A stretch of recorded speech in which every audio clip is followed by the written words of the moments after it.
And I think down the stretch, they need to make it clear to everybody so we can avoid some of these bad possessions that we keep getting at the end of these games. And this is on JB to make it clear to everybody. We're drawing shit up for Donovan. Like in the fourth quarter, Donovan's going to get the ball. Donovan's got to touch the ball. This has got it. Like, we're going to put the game in Donovan's hands here. If Donovan ain't got it, then it's Darius. But unless it, it's like with Dame and CJ, right? That backcourt in Portland, famously. We knew who 1A was. It was Dame. And then CJ was there to fill in the gaps. You know what I mean? Like, hey, he comes in. Sometimes he's helping. Sometimes he's not. Sometimes he's making shots with them, but it's Dame's team, right? It's Dame's team, which means he's going to get the ball a lot in the fourth quarter. The game's going to be won or lost on Dame, right? You can look at any duo, that dynamic exists.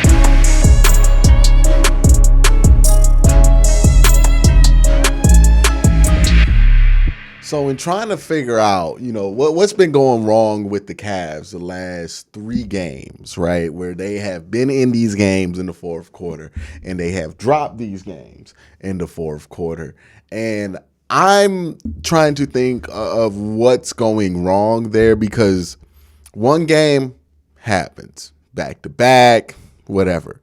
2 games, okay, we got to figure this out, but it was a weird game. 3 games in a row, and you got a legitimate problem when you get down the stretch. And I think this is something that we all expected.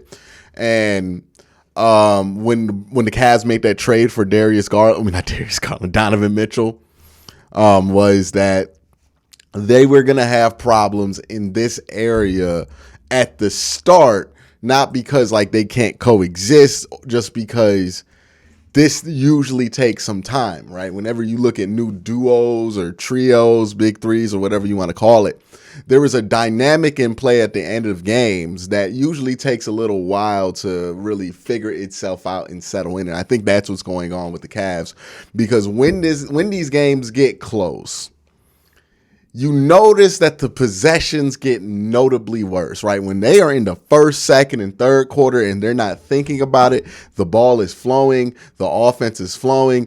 Either it's Mitchell controlling the offense or it's Darius Garland controlling the offense, but that dynamic is there, right? Like it is flowing. It doesn't feel like there's friction there, right?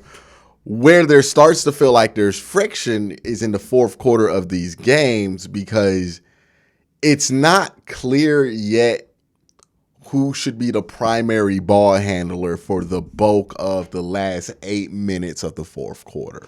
And I think that's leading to a lot of confusion from the other 3 players on the floor and a lot of just bad shots. And I think this is a dynamic between Caris, Donovan, and Darius Garland, right? And I don't think this is like them having like an ego or like butting up against each other. I think this is honestly because all 3 of them want each other to be the guy, that this is happening.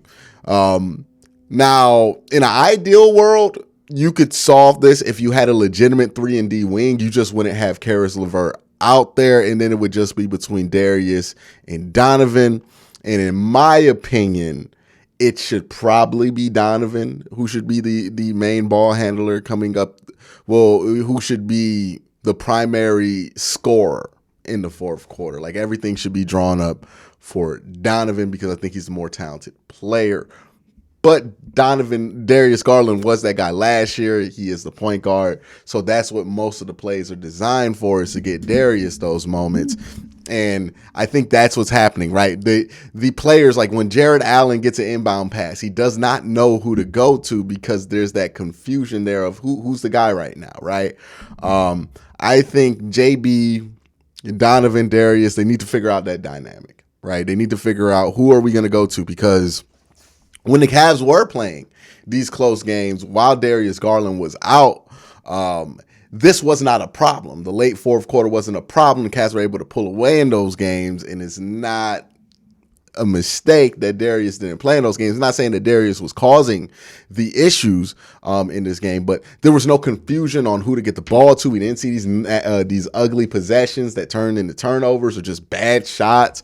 And I think that's what's happening. They're getting these bad shots, not because they're designing bad shots or they want bad shots, but because they get the ball to a big, the big doesn't know who to get the ball to, or one of the guys get the ball, they don't know what to get into. They don't know if they're supposed to have the ball, if it's Darius or Donovan or Caris, and then they hold the ball, and then all of a sudden 5 seconds are left in the shot clock, and you can't get a good shot. Like, this is something that Jeff Van Gundy says all the time. You got to get into your stuff quicker, and the Cavs have to get into their stuff quicker in this moment, and the way you can do that is if you know who the guy is. And look, this dynamic has been solved in this city before. This dynamic has been solved with plenty of players with bigger egos and things to lose before, right? You know, famously, Kyrie and LeBron figured this thing out. You know, guys going down the league, LeBron and D Wade, these things got figured out, but it's usually, hey, somebody's going to be the go-to in these situations, and somebody's going to be the 1B in this situation. I think you need to make those distinctions clear. I don't think they have made those distinctions clear. Once they do, and if they make the right decision, which I think, hey, Donovan's 1A. He's 1A in this situation. That's who's getting the ball. Right. This was an issue for the Milwaukee Bucks for a while before Giannis became 1A guy. Right. But when Giannis wasn't dude that can get you a bucket in those situations, you know, it was like, oh, do we get it to Chris Middleton? Do we try to get Eric Bledsoe a shot? And it was just that kind of confusing mess in a normally Chris offense. That's what's happening, in my opinion, in the fourth quarter of these games, is that they don't know who 1A is right now in those situations, right? And sometimes it's just good to know, get a rebound, get it to Donovan. Donovan gonna figure it out, right? Or Darius or whoever the 1A is. I think it should be Donovan. Darius, you know, if Donovan's having a little bit, he misses a couple shots down the stretch, okay, we can switch to Darius. But the default should be Donovan. And I think right now, it's early in the season. They've only played 11 or 12 games, and this is a problem that we kind of expected to pop up, which is the confusion of, hey, who's going to be the guy in this moment, because they're still trying to figure that out. I think it's been figured out. I think the record speaks for itself. Most of those wins were when Darius was hurt and Donovan was able to take over in those fourth quarters, and a lot of those were close games that he did that in. So I think that's how that whole dynamic should really solve itself, and I think that's one of the Cavs' biggest problems. And look, when we were going through that 8-game winning streak with the Cavs, we saw all of the things that can go right with this team. Now we're starting to see the things that can go wrong with this team. We're not seeing, like, I think some fans see, oh, they're losing 3 games, or are they going to stink or whatever, and I think that's a massive overreaction. I think we're just seeing a clearer picture of who this team is. We have seen them at their best. Now we're seeing them and what their faults are, what their flaws are. Like, what are they at their worst when things aren't going right? Who are they going to be? What are they going to become? These are the things that are important to figure out, so you can figure out how to adjust around them when it comes to the playoffs, and adjust around them when it comes to the trade deadline, and who you need to bring in, who you need to take out. So for the Cavs, look, this is a tough stretch for them. This is a tough stretch for Cavs fans. You lose 3 in a row, but you're coming home on Sunday, and even though this is a tough stretch, this is an important stretch to gather information about, because you need to learn, okay, what's not working? What's the problem here? How can we fix it? This is a big thing, right? For a while, they were just kind of flowing and going with the whole 6-minute situation. Now they know, hey, we need to make sure somebody is 1A and in 1B. It stinks for whoever has to be 1B, who's used to be 1A, but Donovan's going to be 1A, right? Like, that's just, at this point in time, Donovan's going to be 1A. And unfortunately for Darius, Donovan will probably be 1A until Evan Mobley can be 1A. So it's just going to have to be what it is. It's just what the role is for Darius.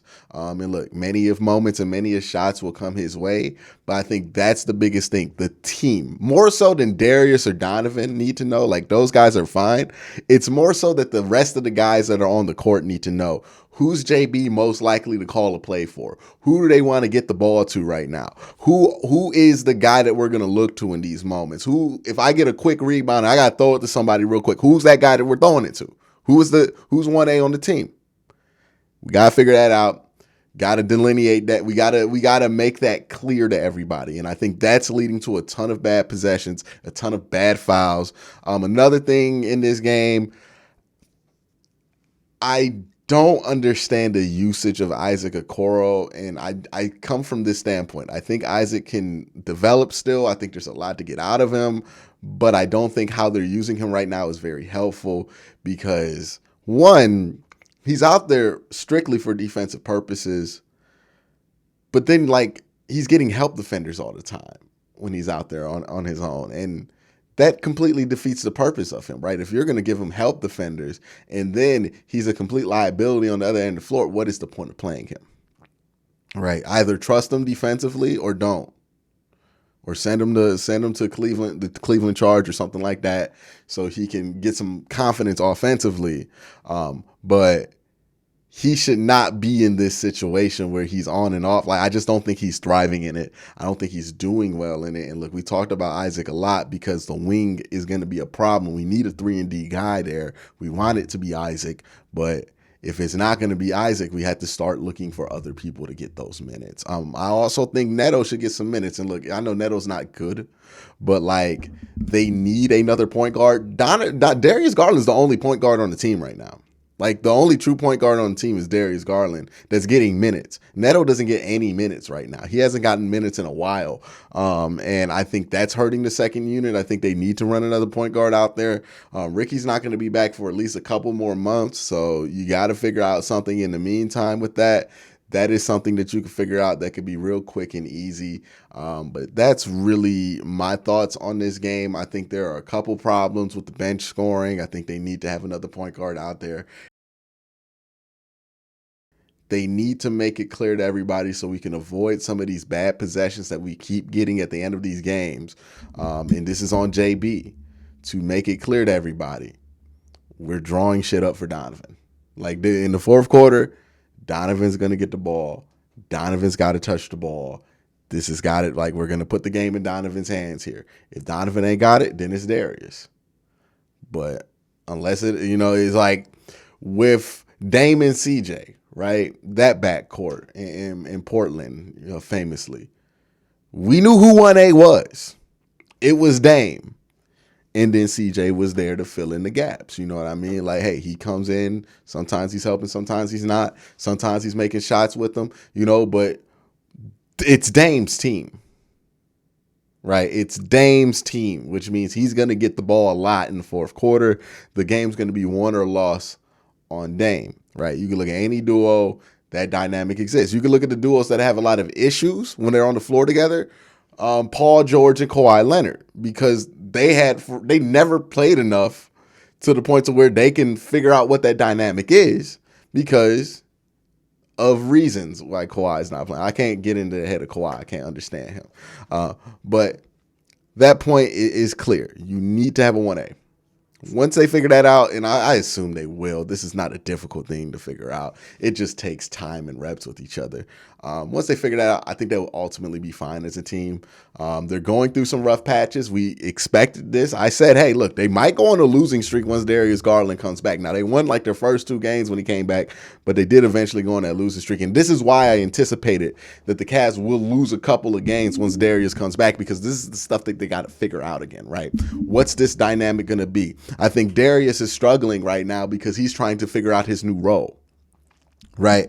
Because he's starting to realize himself, Donovan's the dude that should be 1A on the team, right? So if I'm not 1A, how do I help the team while still being able to be ready to do my stuff offensively? I think he's trying to figure this out for himself as well. So a bunch of dudes in different roles, they're trying to figure it out. It was easy to figure out when Donovan was the only one out there, but you're not going to win 60 games and get to where you want to in the playoffs with only Donovan Mitchell. You have to factor in DG at some point, and you got to get those two, not to mesh, because I think when they're on the floor for 80% of the time, they mesh, but you have to get that dynamic right in the fourth quarter, and that includes everybody else that's on the court. And I think that's the problem, is that everybody else just kind of doesn't understand what the dynamic is, which is leading to some bad possessions and some bad fouls and so on and so forth. And I think that's what JB and the Cavs can do to kind of nip these fourth quarter issues in the bud, because it's not a matter of one player's not clutch, because we have seen Donovan carry this team in the fourth quarter. We have seen Darius carry this team in the fourth quarter. We've even seen Karras do it. We know that these guys can perform in those moments. Right now, it's that nobody knows who's the one that they're going to get the ball to right now. And that's costing them precious seconds on the shot clock, which is leading to some terrible possessions down the stretch. That's my thoughts. Y'all tell me what y'all think down below. Have a great day. Have a good night.